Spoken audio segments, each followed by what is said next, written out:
Hello दोस्तों, इस video में मैं आपसे बात करने वाला हूं कक्षा 10 विज्ञान के संशोधित पाठ्यक्रम की। ठीक है, जो कोविड-19 के तहत आपका बोर्ड के द्वारा 30% सिलेबस कम किया गया है, उसके बारे में इस वीडियो में मैं आपसे बात करूंगा। दोस्तों है क्या, जैसे ही बात आती है ना संशोधित पाठ्यक्रम, तो कहीं ना कहीं हमारे जहन में आने लगता है कि जो सिलेबस है उसमें से कुछ चैप्टर कम कर दिए गए। बट यहाँ पे दोस्तों एक बात मैं क्लियर कर दूं, किसी प्रकार का विज्ञान में कोई चैप्टर कम नहीं किया गया है। सिलेबस को कम करने के लिए जो चैप्टर हुआ करते हैं, उनमें जो टॉपिक हुआ करते हैं, उन्हें थोड़ा सा कम कर दिया गया है। मीन्स आपका जो चैप्टर हुआ करता था, वो जो बड़ा हुआ करता था, उसमें से कुछ हेडिंग को कम करके उस चैप्टर को क्या कर दिया गया, छोटा कर दिया गया। अब प्रत्येक चैप्टर से कौन सी हेडिंग कम की गई है, मीन्स कौन सा टॉपिक कम किया गया है, इन सभी पे मैं इस वीडियो में बात करूंगा। कंप्लीट, चलिए बात करते हैं। दोस्तों अगर इकाई फर्स्ट की हम लोग बात कर लें, तो इकाई फर्स्ट जो आती है वो इकाई फर्स्ट, ठीक है दोस्तों, इसमें आता है रासायनिक पदार्थ प्रकृति एवं व्यवहार, जो कि हमारा केमिस्ट्री का पोर्शन हुआ करता है। कंप्लीट है। इसमें पहला जो चैप्टर पढ़ा करते थे यूनिट फर्स्ट में, वो पढ़ते थे रासायनिक अभिक्रियाएं। इन रासायनिक अभिक्रियाओं के अंतर्गत दोस्तों हम लोग क्या क्या पढ़ा करते थे, रासायनिक समीकरण पढ़ा करते थे, संतुलित रासायनिक समीकरण पढ़ा करते थे, और संतुलित रासायनिक समीकरण का तात्पर्य क्या होता है ये पढ़ा करते थे। अभिक्रियाओं के प्रकार पढ़ा करते थे। कौन कौन सी अभिक्रियाओं के प्रकार, संयोजन अभिक्रिया, अपघटन अभिक्रिया, विस्थापन अभिक्रिया, द्विविस्थापन अभिक्रिया और अवक्षेपण अभिक्रिया, उदासीनीकरण, उपचयन तथा अपचयन अभिक्रिया। इतना सिलेबस अभी तक हम लोग इस चैप्टर में पढ़ा करते थे। तो दोस्तों इस वाले सिलेबस में आज भी कोई चेंज नहीं है, कोई भी टॉपिक नहीं हटाया गया। अब भी आप इस चैप्टर से इतना ही पढ़ेंगे। बट दोस्तों नेक्स्ट चैप्टर आता है अम्ल क्षार तथा लवण। इस चैप्टर से आप लोग क्या क्या पढ़ा करते थे, अभी तक जो पुराना सिलेबस था, आप पढ़ा करते थे एचाइन व ओएचाइन आयनों के आधार पर अम्ल की व्याख्या, मीन्स आर्हेनियस के अकॉर्डिंग, और क्षार तथा लवण की परिभाषाएं, सामान्य गुणधर्म, किससे इससे क्रिया करेगा तो क्या बनाएगा, इससे क्रिया करेगा तो क्या बनाएगा। दोस्तों उदाहरण तथा उपयोग, इनके उदाहरण पढ़ा करते थे। पीएच पैमाना की अवधारणा, पीएच स्केल जो सोरेनसन वैज्ञानिक ने दिया था, उसके बारे में पढ़ा करते थे। दैनिक जीवन में पीएच का महत्व क्या होता है, इसे पढ़ते थे। सोडियम हाइड्रोक्साइड, NaOH एंड ब्रंजक चूर्ण, baking soda, Dhawan soda, plaster of Paris के निर्माण की विधि तथा उपयोग, ये दोस्तों बहुत ही इंपॉर्टेंट रहते हैं। कंप्लीट है। अब ये आज भी आपके सिलेबस में है, ऐसा नहीं इन्हें हटा दिया गया है। मींस पहले चैप्टर में और दूसरे चैप्टर में कोई चेंज नहीं हुआ है केमिस्ट्री के अंतर्गत। अब चेंज कहां पे दोस्तों, एक चैप्टर आता है धातु एवं अधातु। इस चैप्टर में अगर हम देखें तो अभी तक हम पढ़ा करते थे धातु तथा अधातु के गुणधर्म, सक्रियता श्रेणी, आयनिक यौगिकों का निर्माण, गुणधर्म, धातु कर्म की आधारभूत विधियां, संक्षारण तथा उसका निवारण। तो इस वाले चैप्टर में दोस्तों कुछ टॉपिक कम किए गए हैं। कौन कौन से वो टॉपिक कम किए गए हैं दोस्तों, एक तो आपका यहां पे दोस्तों कम किया गया है धातु तथा अधातुओं के गुणधर्म, एक तो ये दोस्तों किया गया है। और यहां से एक ये किया गया है दोस्तों आयनिक यौगिकों का निर्माण तथा गुणधर्म। दोस्तों देखें बहुत ध्यान से, पहले चैप्टर में कोई चेंज नहीं दोस्तों, दूसरे चैप्टर में कोई चेंज नहीं, बट तीसरे चैप्टर में कुछ हेडिंग चेंज कर दी गई है। कौन कौन सी हेडिंग, धातु तथा अधातु के गुणधर्म और आयनिक यौगिकों का निर्माण तथा गुणधर्म, ये दो हेडिंग इसमें कम की गई है। अब दोस्तों आप चाहें तो इसका स्क्रीनशॉट ले सकते हैं। जब आपने इसका स्क्रीनशॉट ले लिया, अब दोस्तों इसके जो शेष चैप्टर बचे हैं उन पे भी चलिए बात करते हैं। दोस्तों अगर केमिस्ट्री के फोर्थ चैप्टर की मैं बात करूं आपसे, तो फोर्थ चैप्टर जो आता है आपका कार्बनिक यौगिक। तो दोस्तों इसमें हम लोग क्या पढ़ा करते थे, कार्बनिक यौगिकों में सहसंयोजी आबंध, कंप्लीट। दूसरा कार्बन की चतुष्फलकीय संरचना, ये लीवेल और बांटहाफ के अकॉर्डिंग हुआ करती थी दोस्तों। एक है सजातीय श्रेणी और एक क्रियात्मक समूह है, halogen, alcohol, ketone, aldehyde, alkane और एल्काइन वाले कार्बनिक यौगिकों की नाम पद्धति। IUPAC नेमिंग की बात कर रहा है दोस्तों। पढ़ते थे संतृप्त तथा असंतृप्त हाइड्रोकार्बन में अंतर और कार्बनिक यौगिकों के रासायनिक गुणधर्म, इनका कौन कौन सा, दहन, ऑक्सीकरण, संकलन, प्रतिस्थापन अभिक्रिया। दोस्तों एथेनॉल तथा एथेनोइक अम्ल मीन्स C2H5OH और CH3COOH, इनका केवल गुणधर्म व उपयोग, मतलब इनका फॉर्मेशन नहीं पढ़ना है। और दोस्तों पढ़ते थे साबुन और अपमार्जक। इतना अभी तक हम लोग सिलेबस पढ़ा करते थे। बट दोस्तों जो 30% सिलेबस ऑफ हुआ है उसमें इस चैप्टर का कोई भी टॉपिक नहीं हटाया गया है। मींस इस चैप्टर को कंप्लीट आज भी वही पढ़ना है जो पहले पढ़ा करते थे। अब दोस्तों बात आती है तत्वों का आवर्ती वर्गीकरण, जिसे हम लोग आवर्त सारणी नाम से जाना करते हैं। इस चैप्टर में क्या है दोस्तों, पहला है वर्गीकरण की आवश्यकता, कंप्लीट तत्वों के वर्गीकरण के प्रारंभिक प्रयास। इसमें आता था डोबेराइनर का त्रक नियम, न्यूलैंड का अष्टक नियम, मेंडलीव की आवर्त सारणी आया करता था या आवर्त नियम, फिर आधुनिक आवर्त सारणी आई दोस्तों, फिर उसके गुणों में उन्नयन, मीन्स किसी आवर्त में इधर से इधर जाएंगे या वर्ग में ऊपर से नीचे आएंगे तो क्या चेंजेस आएंगे तत्वों के गुणों में, संयोजकता, परमाणु क्रमांक, धात्विक तथा अधात्विक गुण। तो दोस्तों इसमें से कुछ टॉपिक कम किए गए हैं। और कौन सा टॉपिक कम किया गया है, इसमें क्या तत्वों के वर्गीकरण के प्रारंभिक प्रयास। और इसमें आपको केवल क्या लेस करना है, डोबेराइनर का त्रक नियम और न्यूलैंड का अष्टक नियम, बस इतना सा आपको इसमें से कम करना है। बाकी दोस्तों कंप्लीट चैप्टर आपको पढ़ना होगा। दोस्तों इसका भी स्क्रीनशॉट ले ले, फिर अब मैं बात करूंगा आपके जीव विज्ञान की, कंप्लीट इसका स्क्रीनशॉट ले ले। तो दोस्तों ये तो हो गया सिलेबस आपका केमिस्ट्री का। और आपने देखा केमिस्ट्री में केवल 2 या 3 चैप्टर से ही कम किया गया है, अदरवाइज कंप्लीट चैप्टर आपको पढ़ने हैं। कंप्लीट है। चलिए बात करते हैं जीव विज्ञान की। दोस्तों अगर जीव विज्ञान की बात कर ले तो जीव विज्ञान में हम लोग पढ़ा करते थे जैव प्रक्रम, ठीक है।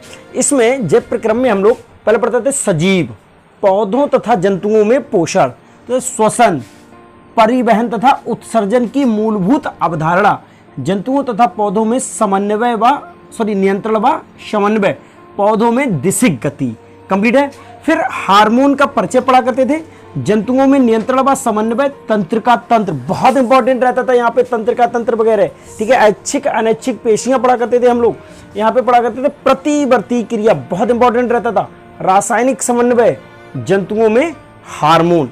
लेकिन अगर मैं यहाँ से देखूं इस वाले चैप्टर से तो यहाँ पे दोस्तों सब कुछ पढ़ना है आपको, श्वसन तंत्र, उत्सर्जन तंत्र, पाचन तंत्र, सब कुछ पढ़ना है, लेकिन पौधों में दैसिक गति नहीं पढ़नी है, ठीक है, कि किस तरह से जल का फ्लो होता है, किस तरह से फूड का फ्लो होता है, ये आपको वहां पे नहीं पढ़ना है।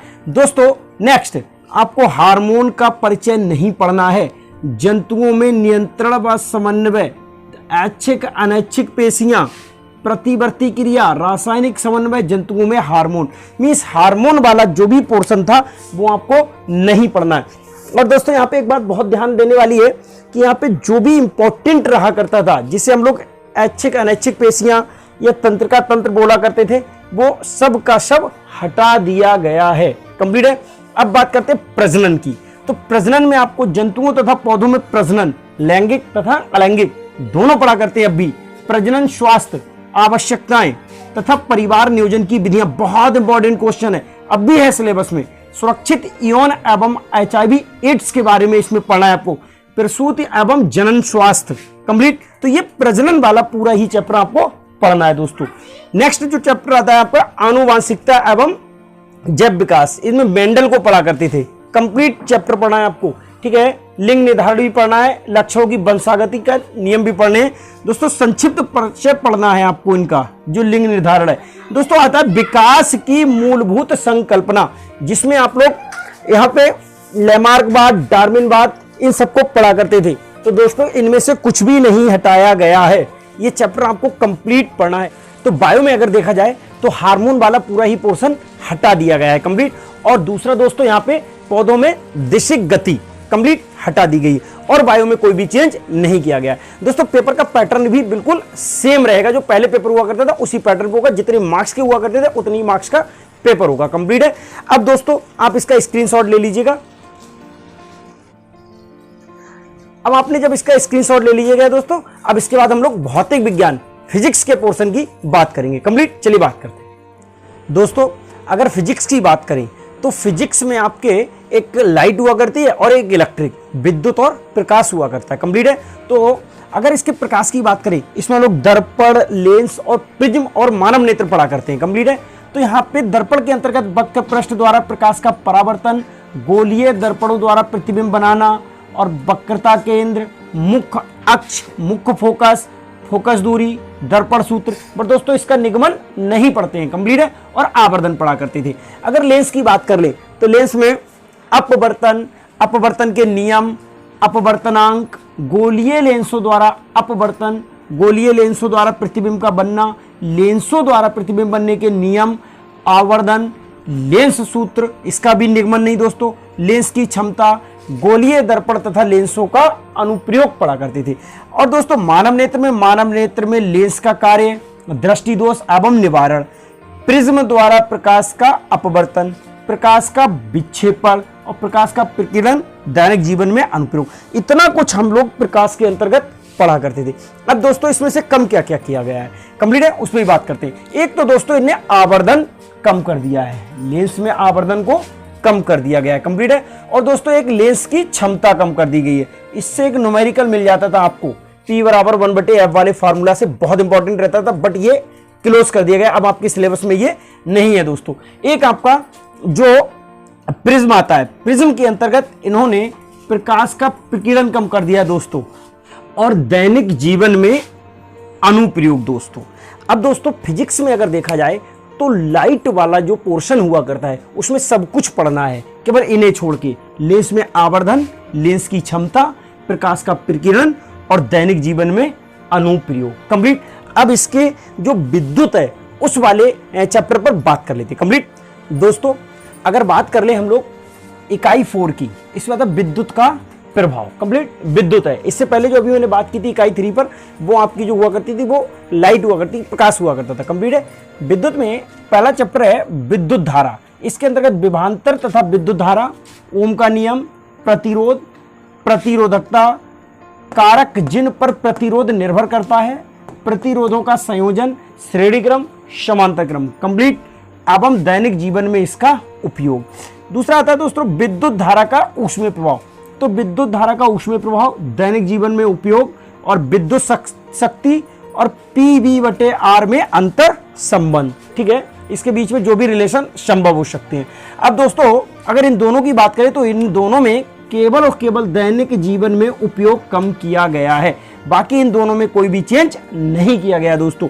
और इसके अंतर्गत बात करें विद्युत धारा का चुंबकीय प्रभाव, दोस्तों चुंबकीय क्षेत्र रेखाएं, विद्युत धारा के कारण चुंबकीय क्षेत्र, और चुंबकीय क्षेत्र में किसी विद्युत धारावाही चालक का बल, फ्लेमिंग के बाएं हाथ का नियम, विद्युत मोटर, विद्युत चुंबकीय प्रेरण और प्रेरित विभवांतर, प्रेरित विद्युत धारा, फ्लेमिंग के दाएं हाथ का नियम, अंगूठे का नियम, विद्युत जनित्र जिसे हम लोग डायनेमो बोला करते हैं, दिष्ट धारा, प्रत्यावर्ती धारा, प्रत्यावर्ती धारा आवृत्ति, दिष्ट धारा की तुलना में प्रत्यावर्ती धारा से लाभ, और घरेलू विद्युत परपथ। तो यहां पर दोस्तों केवल दिष्ट धारा की तुलना में प्रत्यावर्ती धारा से लाभ और घरेलू विद्युत परिपथ, इन दो को कम किया गया है, वरना इसमें कोई भी कम नहीं किया गया है।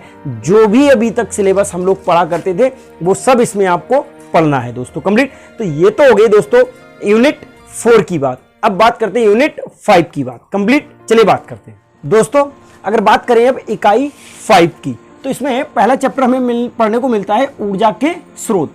तो ऊर्जा के विभिन्न रूप पढ़ना है दोस्तों, इसमें ऊर्जा के परंपरागत तथा गैर परंपरागत स्रोत पढ़ना है दोस्तों, जीवाश्म ईंधन पढ़ना है दोस्तों, सौर ऊर्जा पढ़ना है, बायोगैस पढ़ते थे, पवन पढ़ना है, जल तथा जोरीय ऊर्जा पढ़ना है, नाभिकीय ऊर्जा पढ़ना है, नवीनीकरण तथा अनवीनीकरण ऊर्जा के स्रोतों की तुलना करनी है। बट दोस्तों अगर इस चैप्टर से मैं बात करूं तो यहां से दोस्तों केवल बायोगैस नहीं पढ़नी है, ध्यान रखेंगे, यहां से केवल बायोगैस नहीं पढ़नी है, बाकी कंप्लीट चैप्टर ये पढ़ना है दोस्तों। एक आता है हमारा पर्यावरण, तो इसमें दोस्तों आप पारितंत्र पढ़ा करते थे, पर्यावरणीय समस्याएं पढ़ा करते थे, ओजोन परत का अपक्षयन पढ़ा करते थे, बहुत इंपॉर्टेंट रहता था, अपशिष्ट उत्पादन तथा निवारण, जैव नवीनीकरण तथा अजैव नवीनीकरण पदार्थ पढ़ा करते थे। बट इस वाले चैप्टर से दोस्तों आपको पारितंत्र नहीं पढ़ना है, और दोस्तों दूसरा ओजोन परत का अपक्षयन नहीं पढ़ना है, ध्यान रखना इस बात को। अब नेक्स्ट आता है प्राकृतिक संसाधनों का प्रबंधन। यहाँ पे प्राकृतिक संसाधनों का संरक्षण तथा उचित उपयोग, वन तथा वन्य जीवन, ठीक है, कोयला तथा पेट्रोलियम का संरक्षण और वन प्रबंधन में लोगों की भागीदारी के उदाहरण, बांध उपयोगिता तथा सीमाएं, जल संग्रहण, प्राकृतिक संसाधनों का संप्रेषण। तो दोस्तों ध्यान देना, इस पूरे इकाई से केवल और केवल बायोगैस, पारितंत्र और ओजोन परत का अपक्षयन, ये वाला पोर्शन आपको नहीं पढ़ना है, बाकी सब का सब इसमें से आपको पढ़ना है।